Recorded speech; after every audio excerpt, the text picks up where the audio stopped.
Jill Abramson, it's lovely to be speaking to you again on the Prospect podcast. Welcome back. Thank you. I'm glad to be back.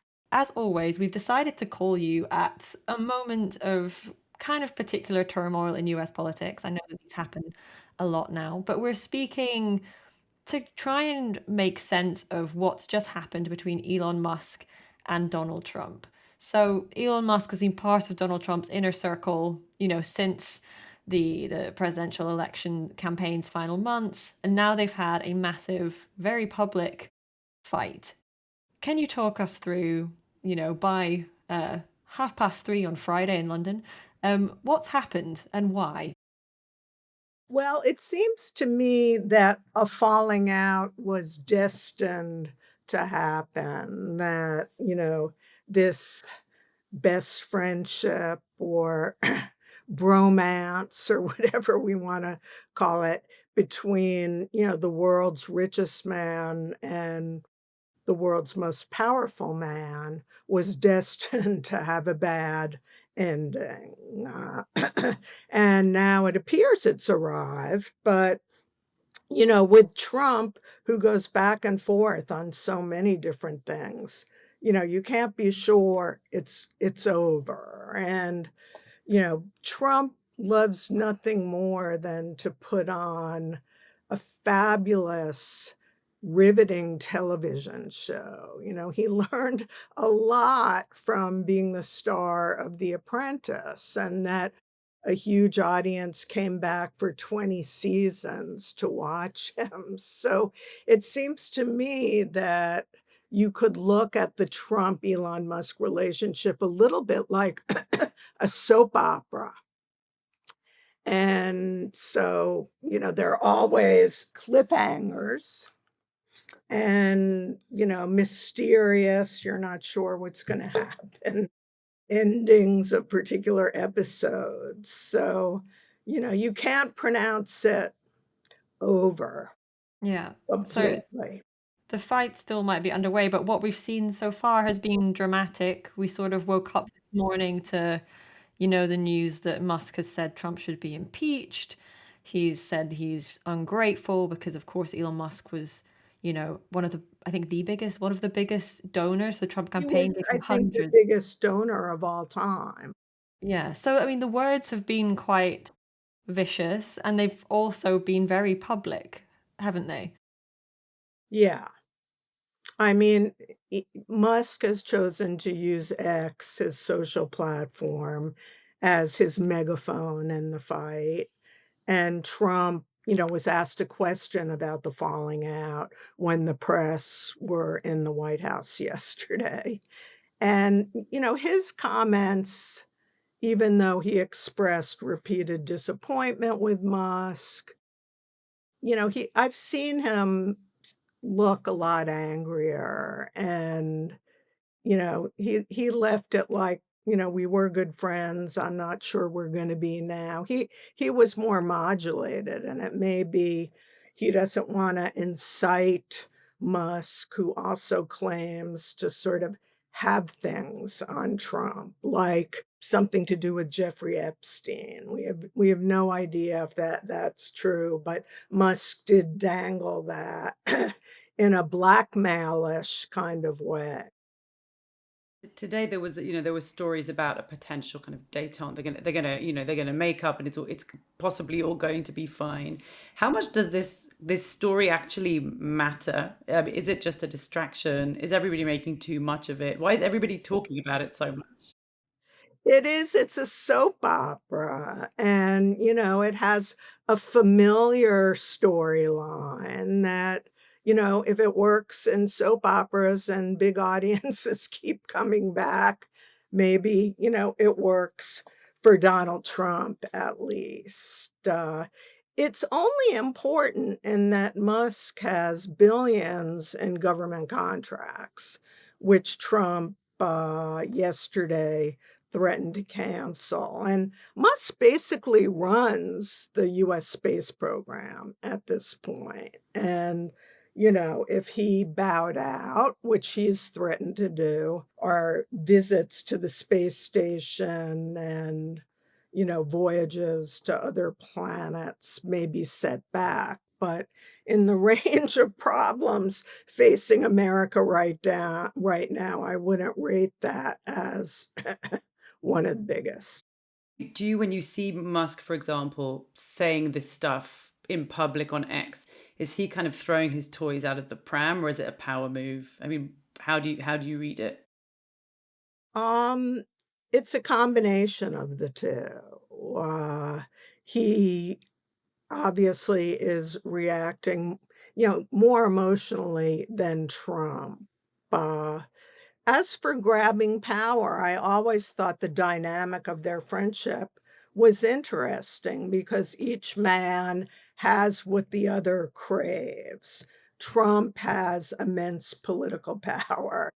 And, Musk has, huge coffers. And, Trump and his family, they desperately care about acquiring as much money as they can while he's president. So it's, a funny yin and yang. It's actually not been that long that Elon Musk has kind of even been trying to acquire this political power. When we look back, he first appeared at a Trump rally only in October, which seems startling to us because he has dominated so much of the news cycle kind of since then.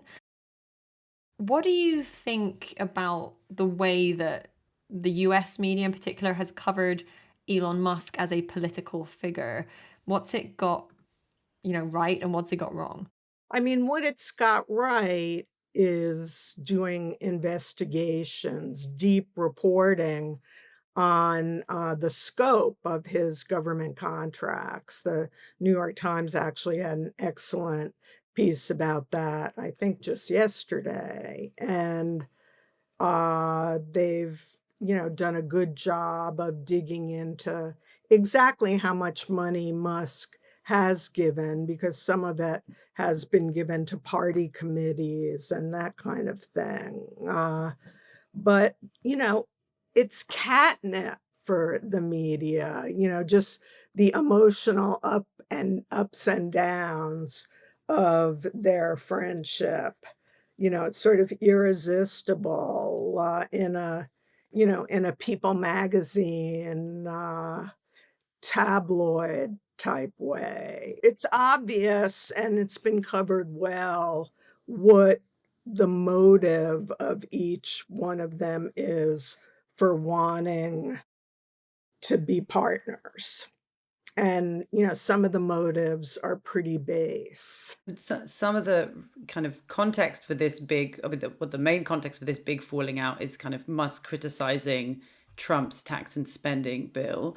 That will have very little effect, I think. The Republican House is obviously totally behind Trump. They passed his big, beautiful bill, and the Senate isn't gonna be influenced by Musk. Yeah, are there other implications for policy from the fallout? Like, do you think there'll be, let's say there is, there's no date on. Space policy, yes, that will have an impact.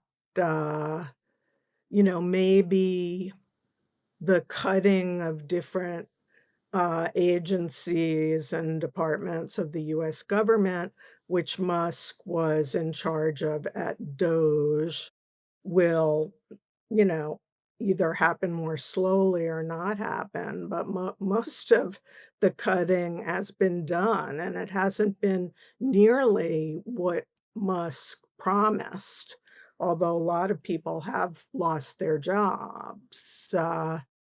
But I'm thinking of other policy areas where Musk had influence. I would say, doing special immigration open doors for white South Africans might, seem to be connected to Musk's roots. But, the big policy drivers of the Trump White House are Stephen Miller and Russ Vought.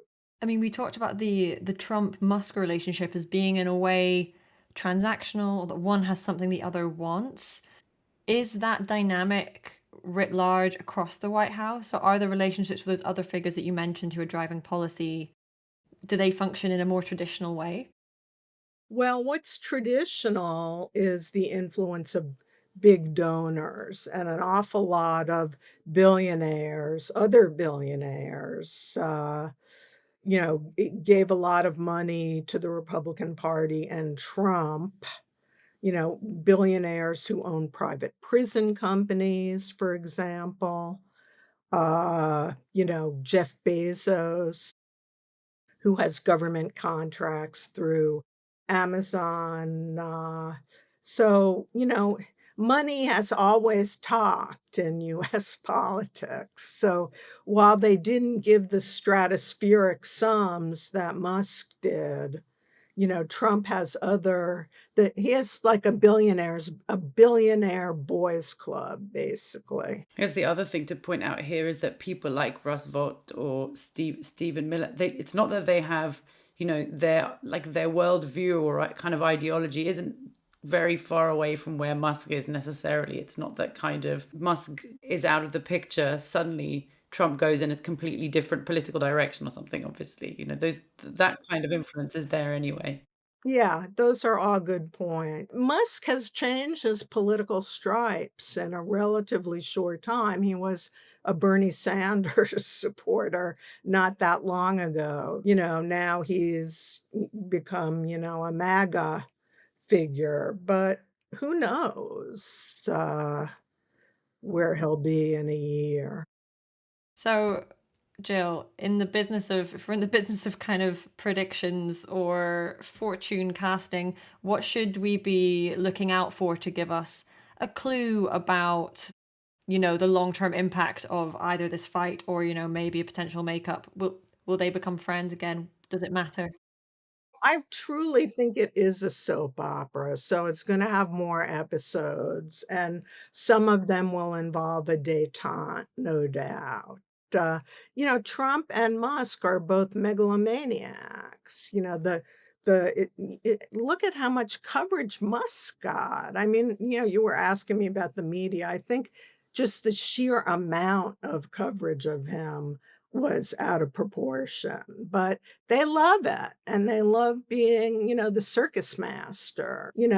This ain't over yet. We'll keep watching from here across the Atlantic how the soap opera continues. Thank you so much, Jill, for joining us to talk about it. Had lots of fun. Thank you.